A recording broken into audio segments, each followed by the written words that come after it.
Now on the Western Hotline, Joe Yerdon, the noted jerk, joining me to talk some hockey, Olympics, and the Sabres and the deadline as well. Morning, Joe. Morning, Joe. Good to talk to you again.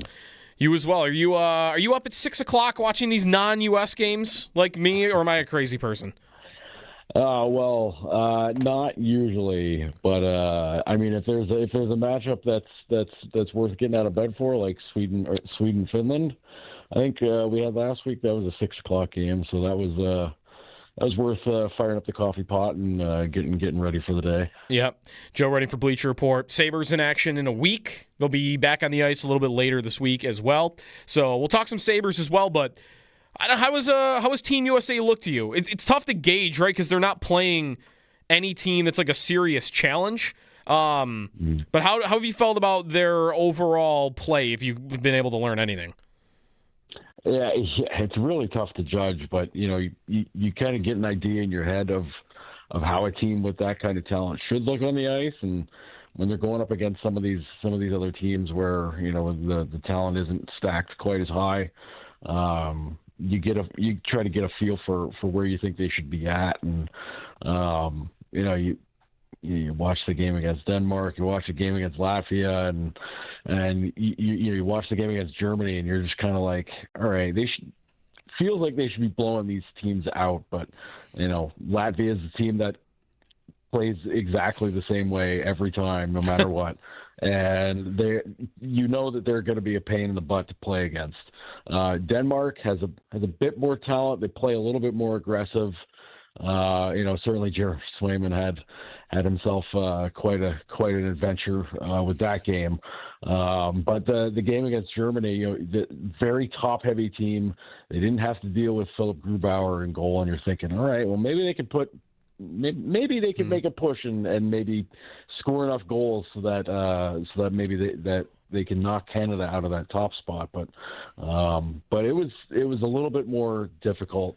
I like the way they played better as things kind of wore on, but it's only going to get harder from here.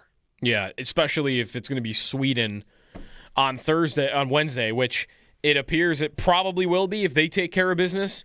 And that's where like the format in the tournament being so short can kind of get screwy, Slovakia winning, because having to go, I mean, their path, Joe, probably is Sweden, Finland, Canada, if everything goes chalk. Yeah, and, it's kind of wild the way that group played out with Slovakia winning it, with Finland. Finland had to score a ton of goals to even finish second to get that quarterfinal bye, and then Sweden, I mean, I think you could argue that all three of those teams, had moments where you're just kind of like, I don't know if these guys are any good or not. But that group ends up being the group of death. And one of those teams was going to not make it, at least one of them was going to not make it to the quarterfinal round just based on, getting the bye there. But, man, that it's Sweden is foreboding because that's a team that is massively underplayed. They have so much talent. Obviously, with Dahlin there, we're keeping a little bit of a closer eye on them here. But oh man, I mean, you just look at that team and you're like, there's no way this team should be in that spot, needing to win a playoff round game to get to the quarterfinals, and then, oh boy, you're staring at them in the face if you're the U.S., and that's a miserable possible quarterfinal matchup. Right. How have you felt about both Sabres, but Dahlin to start? I feel like at times he's looked like, or maybe not even just at times, the whole tournament, he's looked like Sweden's best player. Yeah, no, I'm 100% with you there. I think Dahlin's been fantastic throughout the tournament, and starts off the first game he had 3 assists, and he gets the only goal against Finland, and you're just kind of like, wow, this guy's controlling everything from the back, and that's a spot that maybe you're thinking like, well, Victor Hedman, they got him, they got Erik Karlsson, you got all these other guys where you're expecting maybe like one of those veteran guys to be maybe the leader on the blue line. But it's been Dahlin. I mean, Dahlin just looks so good. And you can argue matchups, you can argue all that stuff all you want. But, I mean, if you compare him to, like, the way Hedman's played, Dahlin's been light years ahead of Hedman. And that's not something I would have expected myself to even say, even at this point in their careers. But, yeah, Dahlin's been awesome. Yeah. What about Tage? We were talking about him earlier and how I'm almost watching him like a parent would watch their kid, where I'm not even thinking, I'm not feeling I'm not even enjoying it. I'm like worried what the coach thinks of him on every shift, because the way that team is built, it's so deep that I feel like anybody has a poor game or period, and with, a Clayton Keller or a Kyle Connor out of the lineup, and he's not playing like huge minutes, like he'd be one of those guys where I'm like worried, like, oh, is he one bad period away from finding himself on the bench? Yeah, it's a weird spot for Tage, certainly. They've got him playing on the wing, which is I think that's fine.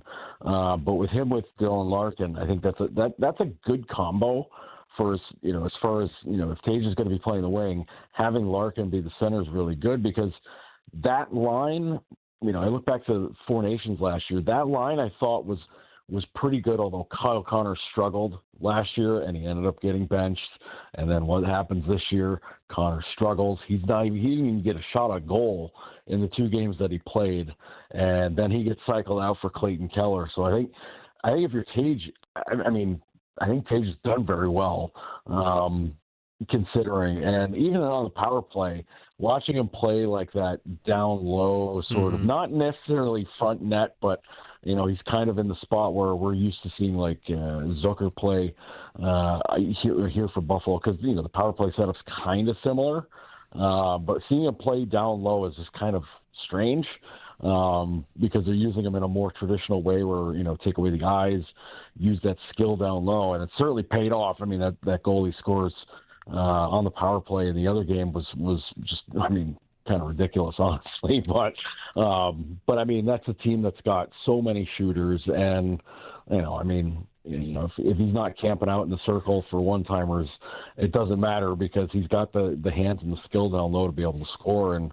I mean, I don't know if your Lindy Ruff's taking notes on that or not to use him there, but certainly being able to move him around and having him still be dangerous in other spots on that power play is nice. Yeah, and that might be the right sign to say, like, he's not at risk of coming out, because even though, like, he's missed a shift here and there, like at 5-on-5, and they have an extra forward, so maybe that's understandable, I don't think he's ever not been on that number 1 unit through the 3 games.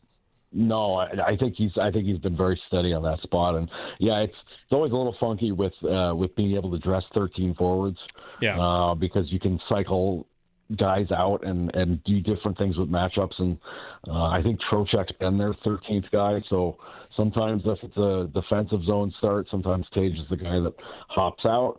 Trocheck hops in there, and then if Larkin gets a kick from the circle, or maybe they want to use Trocheck in a faceoff, they do that, which is again a little strange, because we know Thompson can win those faceoffs, but I mean, Trocheck being as strong a defensive forward as he is, it makes sense as a matchup thing.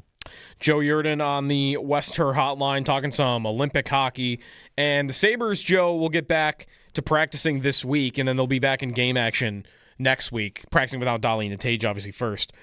And I think it's only 5 games until the trade deadline. Like, how much are you thinking about the deadline, what their needs are, and also, like, how aggressive Jarmo will end up being? Because this is really going to be our first chance to see him put a real stamp at all from himself onto this roster. Yeah, this is going to be really interesting to see how Jarmo Kekalainen handles this team at the deadline, because ideally, I think when they get back on the ice, I think their first practice back is on Wednesday, I believe. So I think you're looking to see who's back from injuries, which guys are going to be are back and designed and looking ready to get back into the lineup when when play resumes a week from Wednesday, I believe, is when the games get back underway. But when you see, because this is me going on a limb here, and based on what we've asked Lindy before the break, but if you see Norris back, you get a guy like Justin Danforth back. You get maybe a Connor Timmins is going to be back and ready and skating by that point. You're talking about getting some forwards back. Maybe Zach Benson's back too. You're getting forwards back. You're getting defense back, and you've got a very small window to try to figure out what you need to address, what needs to change, and what where do you need to make additions, if at all, on this team. That's going to be really interesting to see, because I think you can make an argument that maybe they need a little bit of a boost on defense. I mean, we're certainly, where we left off at the break, not feeling great about the third pairs, maybe as much as before, but maybe you make an addition there. Maybe additions at forward if Norris, if you're worried about Norris, if you're worried about, Benson's status or any of that kind of stuff. There's a lot of spots you could look for maybe some depth help, but if you're getting guys back here from back from injury out of this break, then man, you've got like a week to see if you're okay. Right. Yeah, I wonder how satisfied fans will be if all they do is just add a depth defenseman. Like, how much appeal is there for them to do something big? I think there is an argument they don't need to do something big. And isn't the guy that always is mentioned for like something big, replace Jack Quinn with somebody like him that's better? Yeah, I mean, I think Jarmo's a guy who we've certainly seen be aggressive in the past, and we've seen him. What's interesting with Jarmo's time in Columbus is that we've seen him be aggressive by not doing anything also. You think back to when he had Panarin and Bobrovsky. He had Panarin and Bobrovsky's contracts coming to an end, and it was like, boy, you might have to move them to get some guys. Like, you got to do something. And he's like, no, we're going for the playoffs. I'm not moving these guys at all. I do wonder if this team's in a particular kind of position where. Because they're in a playoff spot right now, they're a very good team as it stands, that maybe you don't want to mess with things too much. And I think this is where the conversations with Jarmo and Lindy and the rest of the staff are very succinct as to how you need to address things and how much the room is going to be able to handle a move if you have to make something, where if it's a move where it's that big, or if it's even just something small where, you got to get the right chemistry fit and make sure everybody's, on the same page, moving ahead towards the deadline. How do you, Joe Yerdon is with us on the Wester Hotline. How do you feel about their chances right now? It's 5 points. It's 5 points over a couple of teams, and they're closer, obviously, to the 2 or 3 spot in the Atlantic. Like, it's not a sure thing. Their odds look good. I guess, can you see them having the type of collapse that it would take to miss? I mean, because really, Joe, like, if you play around with the numbers, I mean, if they go 500 hockey, which isn't that good, the rest of the way, it's still a coin flip. And I don't know, they've looked like a team all year that looks like they should be better on a 20, 25 game sample than 500 hockey. Yeah, the way the East has been such a murder house for everybody that's in this playoff race, and with how tight everything is, and you have to keep a straight eye on some of the teams in the Metro that have been playing very well, like Columbus, who's kind of come back from the dead a bit to get into this race and to mix things up, and and even some of the teams that look basically good and gone for good, like a Toronto or somebody like that in the division, where that a team like that has the talent to be able to kind of rattle off a lot of wins in a row to get back into a race. But or a team like Florida, same thing, where you're thinking, well, they're back by 8-10 points. Yeah, they're probably toast. Yeah, they probably are, but you can't lose. Like, any team that's in a spot right now can't afford to lose even like 2 or 3 or 4 in a row at any point, because if you open that door a little bit for somebody to crawl back into it, you could find yourself slipping down that ladder really fast. So you want to say that they're in a very safe spot. You want to, like, a normal year, you're thinking like, this would take a traumatic collapse here to make things fall apart. But I don't think that's the case now.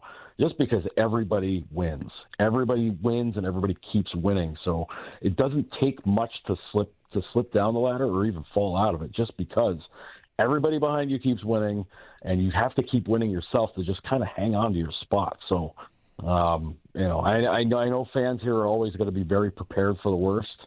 And thinking that, you're looking at the standings saying like, hey, these guys are in a good spot, but man, the East is just such a massive dogfight for everybody, and you can't really afford to lose any ground. And I know their schedule's not going to be easy here. I mean, this March is going to be a slaughter run as far as just the number of games they got to play, and they still got to go out west for some games too. So that's never easy either. So I mean, this is going to be tough, but the way this team's played, I like what they're doing. I like how they're playing. I feel this is a playoff team, but man, any kind of weird thing is capable of happening here in the stretch. Last thing before we let you go, is there one team out of it right now that intimidates you the most, or are they all kind of pretty close together for you? They're all really close, but I mean, it's hard to not pick Florida. Just because they're the big dogs. Well, they're the cats, but they're the big dogs as far as all this goes. Because they've won the last 2 Stanley Cups. They know what it means to take a step forward and to really press ahead with going after this. And the fact that Barkov, he showed him on the ice, just ahead of the break, and you're thinking like, well, geez, if they get that guy back, and if they're still within striking distance, that looms large. Just because they know how to turn it on and they know how to get it going. They have so many veterans, and they know how to really put the bite on teams when the games get tight like this. And this final month is going to be played with like a playoff-like rule book, so kind of throw everything out and just know that it's going to be a lot harder from here on out. And Florida's battle tested, and that's the team that scares you. But you see a team like Toronto just kind of hanging around, and like that's a little worrisome. But I haven't liked how they've played all season. Florida, you can at least say like they've had moments where you're like, oh, they're the Panthers. Okay, they're back, and they're not that far off. So that's the team that scares you in my eyes. Joe Yerdon, very active on Blue Sky as well, notedhockey.com, and also Bleacher Report. So we'll get back to it here soon. When do Wednesday they practice, right? Are they back on the ice? I believe it's Wednesday. Yeah. All right. We'll get back rolling. Thanks, Joe. Good luck to Newcastle also the rest of the way. Yeah, they're gonna need it. They're gonna need some healthy legs here moving ahead. Yeah. Thanks, Joe. Talk soon. Hey, you got it, Joe. Be good. Joe Yerdon on the Western Hotline. The Sabres are back practicing this week and then in action next week. And then it's the deadline, all pretty close together. Team USA on Wednesday.